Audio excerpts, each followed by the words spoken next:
السلام عليكم ورحمة الله وبركاته. أبطال تانية إعدادي عاملين إيه؟ يا رب تكونوا بخير. هنشرح النهاردة درس الرابع في الوحدة التانية، الحضارة الإسلامية.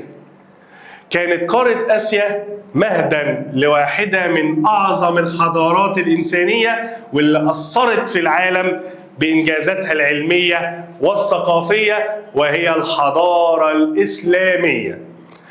قبل ما اتكلم على اي حاجه لازم اعرف عوامل قيام الحضاره الاسلاميه. العوامل اللي ساعدت على ازدهار الحضاره الاسلاميه: اول حاجه اعتمادها على الدين الاسلامي. يعني ايه؟ ارتكزت الحضاره الاسلاميه على القران الكريم. كان اي حاجه تحصل نرجع للقران الكريم يحكم ما بيننا. سنه النبي صلى الله عليه وسلم ارتكزت على ترسيخ عقيدة التوحيد. يبقى أول عامل من عوامل قيام الحضارة الإسلامية هو الدين الإسلامي. تاني حاجة عندي ارتكزت على القيم والأخلاق، حيث جاء الإسلام بقيم عظيمة مثل الإخاء والعدل والمساواة والرحمة وتشجيع طلب العلم. وساعدت هذه القيم في بناء مجتمع قوي ومتعاون ومتماسك يسعى للمعرفة والتقدم. طيب، ثالث حاجة الانفتاح على الحضارات الأخرى. إذن إن الحضارة الإسلامية لم تكن منعزلة على نفسها، لا، ده كان بتاخد من الحضارات الأخرى، حيث اندمجت ثقافات الشعوب المختلفة عربية أو غير عربية، وظهرت إبداعات في جميع المجالات زي العلوم والفنون والأدب. كانت الحضارة الإسلامية تاخد عادي من الحضارة الفارسية، من الهندية، من الصينية، وتطور في العلوم اللي هم توصلوا لها، فما كانتش منعزلة عن العالم الآخر. من العوامل اللي ساعدت على ازدهار الحضارة الإسلامية اعتمادها على اللغة العربية. اللغة العربية ساعدت في توحيد الشعوب اللي دخلت الإسلام. ساعدت اللغة العربية على نشر العلم والمعرفة والتبادل الثقافي بين المسلمين. يبقى لما اجي اقول لك تاني ما عوامل ازدهار الحضارة الإسلامية، أول حاجة تقول لي إيه؟ الدين الإسلامي. طب 2 الأخلاق. طب 3 انفتاحها على الحضارات الأخرى. طب 4 اعتمادها على اللغة العربية. تعال بقى نشوف نظام الخلافة الإسلامية أو عصر الخلفاء الراشدين. ابتدى عصر الخلفاء الراشدين بعد وفاة الرسول. عندما توفى الرسول اجتمع المسلمين في مكان يسمى سقيفة بني ساعدة. ليه؟ لاختيار من يتولى أمور المسلمين. فاختاروا طبعا أبو بكر الصديق. وطبعا جه بعد أبو بكر الصديق 3 خلفاء تانيين، وكلهم حرصوا على اتباع سنة النبي صلى الله عليه وسلم في الحكم والعدل ونشر الإسلام. طب تعالى أقول لك بقى كده يعني إيه خلفاء؟ كلمة خلفاء هم الذين جاءوا بعد وفاة الرسول وحكموا الدولة. طب كلمة راشدين أو راشدة هم الذين صاروا على نهج الرسول، يعني كانوا بيحكموا زي الرسول كان بيحكم ويعملوا زي الرسول ما كان بيعمل. أول حاجة عندي عايز أقولها الخلافة الإسلامية. يعني إيه كلمة خلافة؟ هي نظام حكم ظهر في الدولة الإسلامية بعد وفاة الرسول. نظام حكم ظهر في الدولة الإسلامية بعد وفاة الرسول، حيث يتولى الخليفة إدارة الدولة. طب إيه أهم إنجازاتهم؟ أول حاجة القضاء على حركة اسمها حركة الردة. الردة دي هم ناس ارتدت عن الإسلام بعد وفاة الرسول، خرجت عن الإسلام بعد وفاة الرسول، فقدروا إن هم يسيطروا ويقضوا عليهم. عملوا الخلفاء؟ جمعوا القرآن في مصحف واحد وخلي بالك ده كان أيام سيدنا مين؟ عثمان ابن عفان لما جمع القرآن في مصحف واحد. وضعوا أسس الإدارة والحكم في الدولة الإسلامية ونشر الإسلام خارج شبه الجزيرة العربية. فده كان عصر الخلفاء الراشدين.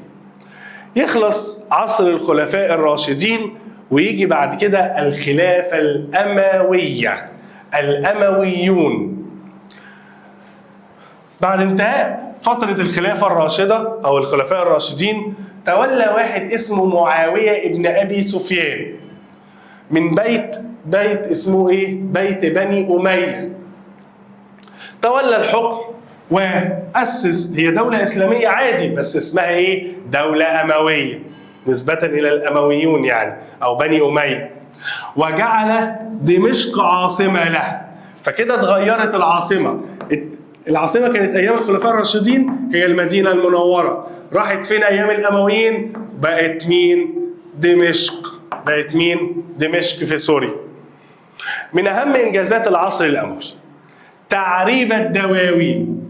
يعني إيه تعريب الدواوين؟ هو إيه الديوان ده أصلاً؟ ده مكان كان بيسجل كل حاجة، دفتر أو سجل كده.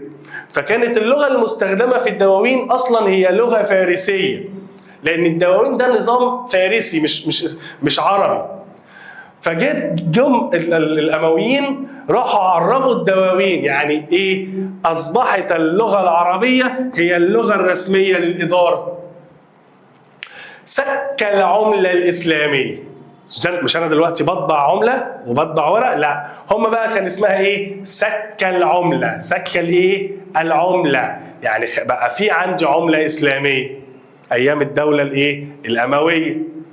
استكملوا الفتوحات الإسلامية بس للأسف مع ضعف الخلفاء الأمويون في النهاية سقطت الدولة الأموية وتولى العباسيون الحكم من بعدهم.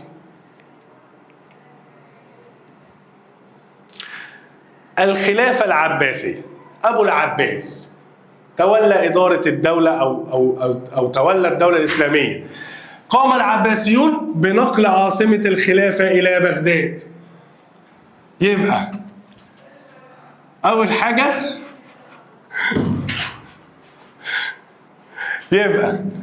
حاجة قام العباسيون بنقل الخلافة إلى بغداد. يبقى كانت في الأول المدينة، بعد كده كانت دمشق، بعد كده كانت إيه؟ بغداد. كانت العاصمة المدينة أيام مين؟ أيام الخلفاء الراشدين. بعد كده دمشق أيام الدولة الأموية. بعد كده بغداد أيام الدولة العباسية، التي أصبحت في عهدهم مركز عالميا للعلم والثقافة اللي هي بغداد. وجاء إليها العلماء من كل مكان. أنشأ العباسيون بيت الحكمة والمكتبات. طبعا كان فيها علوم كتير وازدهار كتير في العلم. ندخل بقى على ملامح الحضارة الإسلامية. تعال نشوف الحياة السياسية، كان الحكم عامل إزاي؟ قام الرسول صلى الله عليه وسلم في المدينة بوضع أو عمل مجتمع سياسي منظم قائم على مبادئ الإسلام. طب إيه اللي حصل؟ وضع أول دستور مكتوب هو صحيفة المدينة. بيقول ايه صحيفة المدينة وما أهمية صحيفة المدينة؟ نظمت العلاقة بين المسلمين وغيرهم من سكان المدينة. كان اختيار الخليفة قائما على الشورى. يعني ايه التشاور؟ ده كان في عهد الخلافة الراشدة بس. أما في العصر الأموي ظهر نظام آخر هو نظام الوراثة وولاية العهد. يقول نظام وراثة أو ولاية العهد. يعني إيه؟ أنا أموت ابني يحكم بعدية. وده طبعا كان على يد معاوية بن أبي سفيان اللي أسس الدولة الأموية. طبعا استمر النظام الوراثة في العصر العباسي. ده بالنسبة للحياة السياسية. طب الحياة الاجتماعية، نظم الإسلام شؤون الأسرة والمجتمع وحفظ حقوق جميع الفئات. فرضت الزكاة وما أهمية الزكاة؟ لرعاية الفقراء وتوفير احتياجاتهم. فالغني يدي الفقير، فده يعمل إيه؟ توازن بين طبقات المجتمع. كان للمرأة مكانة كبيرة في المجتمع الإسلامي وتعددت أدوارها. فإلى جانب إن هي كانت كانت تقوم ببعض الأعمال زي المشاركة في المعارك. تعمل إيه في المعركة؟ تحارب؟ لا، تضميد الجرحى، يعني علاج الجرحى، وسقي المحاربين. اشتغلت في التجارة والطب والفقه. دي كانت الحياة الاجتماعية في الدولة الإسلامية. طب في الحالة الاقتصادية، اقتصاد يعني زراعة، صناعة، تجارة. نمسك الزراعة. اهتم المسلمون ببناء الجسور والسدود على الأنهار ومجاري السيول. ومن أشهر السدود، ركز معايا، سد معاوية في المدينة. أنشئ العباسون برضو قنوات للري على نهري أو بين نهري دجلة والفرات. يبقى سد معاوية والقنوات على نهري دجلة والفرات. في الصناعة، عرف المسلمون صناعات متعددة زي الزجاج، ورق، نسيج، وتميزت بزخارف إسلامية جميلة اللي هي النقوش والزخارف بتاعتنا. التجارة طبعا ازدهرت. أدام عندي ازدهار في الزراعة والصناعة تزدهر على طول التجارة. اهتمام المسلمين بإقامة أسواق واستراحات وأساطيل تجارية. أصلحوا الطريق أو الطرق التجارية. كما اشتهر المسلمين في معاملاتهم بالصدق والأمانة، وده ساعد على انتشار الإسلام وتمسكهم بمبادئ الإسلام السامحة في البيع والشراء. فلما كان حد بيتعامل مع التجار المسلمين كان بيحب التعامل معاهم فيعرف الإسلام ويدخل للإسلام كمان. بالنسبة للحياة الفكرية والعلمية، اهتم المسلمون بالعلم والعلماء، وبقى كان عندنا علوم، منها علوم دينية ومنها علوم طبيعية. دي أول حاجة. طب إيه العلوم الدينية؟ زي علم الفقه، التفسير، الحديث، إن أنا أفسر آيات القرآن. طب إيه علم الحديث ده؟ اللي هو كل حاجة جت عن الرسول أو قالها الرسول، اللي هي أحاديث الرسول صلى الله عليه وسلم. تاني علوم عندي هي العلوم الطبيعية، رياضيات، فلك، طب، كيمياء.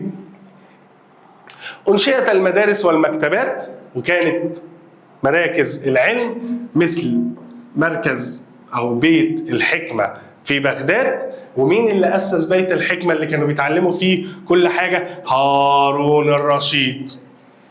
اهتم المسلمون بترجمة الكتب اليونانيين والفرس. وعلى فكرة انتشرت حركة الترجمة في عهد الدولة العباسية. المأمون، مش هارون بقى رشيد، المأمون كان بيشجع الناس العلماء أي حد يترجم كتاب ياخد وزنه ذهب. طبعا ما اكتفيناش بان احنا نترجم الكتب بس، بل اضافوا اليها وطوروا ما فيها. يعني وصلوا لحاجه احنا طورنا فيها كمان. العماره والفنون. تميزت العماره الاسلاميه ان احنا استخدمنا حاجه اسمها القباب. عارف القبه اللي عند الجامع اللي في الجامع دي؟ تمام؟ دي القباب. عندنا المآذن واستخدام الخط العربي في الزخرفة، الخطوط العربية. ترك المسلمون بصمتهم في بلاد كثيرة مثل الأندلس اللي هي أسبانيا والبرتغال وتركيا والهند. لدرجة إن أنت تلاقي أسبانيا دي اللي هي أسبانيا والبرتغال اللي هي الأندلس، تلاقي عندهم مثلا في الكنائس أو كده في حاجات كانت بتكتب باللغة العربية. ازدهرت فنون النسيج والنقش على الخشب والمعادن. ده بالنسبة للعمارة والفنون. تعال بقى نشوف التواصل الحضاري بين الحضارة الإسلامية والحضارات الأخرى. مش أنا قلت لك إن الحضارة الإسلامية لم تنعزل على نفسها؟ يعني في تواصل. انتشرت الحضارة الإسلامية في آسيا وأوروبا عن طريق التجار المسلمين بس؟ لا، والتوسعات والرحلات الاستكشافية للعلماء المسلمين. فانتشرت ايه؟ الحضارة الإسلامية. خلي بالك ان الحضارة الإسلامية لما كانت موجودة كانت أوروبا دي بتعاني من الفوضى، الضعف، كان يطلق عليها عصور ظلام، جهل. نشطت حركة الترجمة وانتشرت اختراعات المسلمين في أنحاء آسيا وأوروبا، وترجمت كثير من كتب العلماء المسلمين في مجال الطب والرياضيات والفلك وغيرها. يعني ايه؟ الكتب اللي احنا ترجمناها او يعني عملناها جت ناس تاني راحت مترجماها الى اللغة اللاتينية في اليونان، فكانت هي الاساس في النهضة الأوروبية الحديثة. يعني النهضة اللي انت شايفها في أوروبا دي كلها احنا كنا ايه؟ الأساس فيها.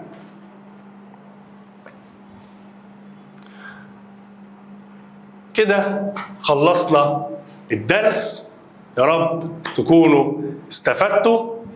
أشوفكم على خير، والسلام عليكم ورحمة الله وبركاته.